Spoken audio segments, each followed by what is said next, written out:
บอกสองป้า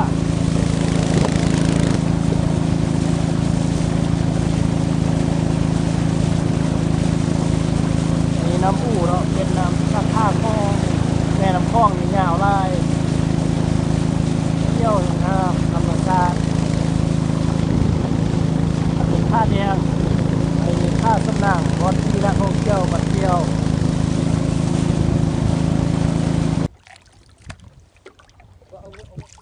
ขึ้นวัดป้อมกิน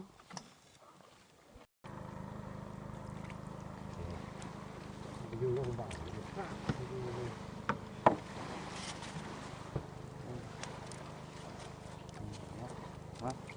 ลุง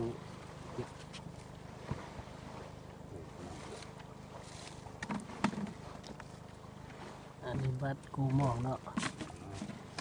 มาแล้วสองตัวแล้ว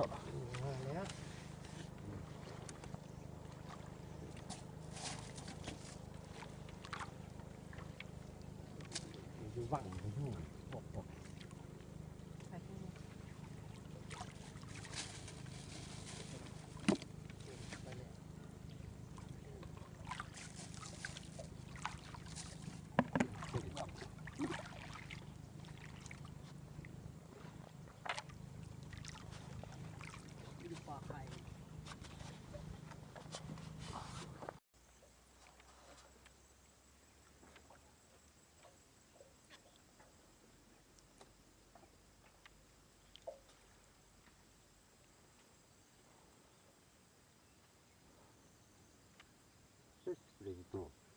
ตัวเดียว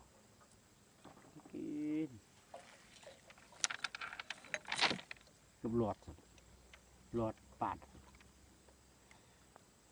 น้ำประวันน้ำเส้นน้ำคุณอูรูมาเชื่อเลย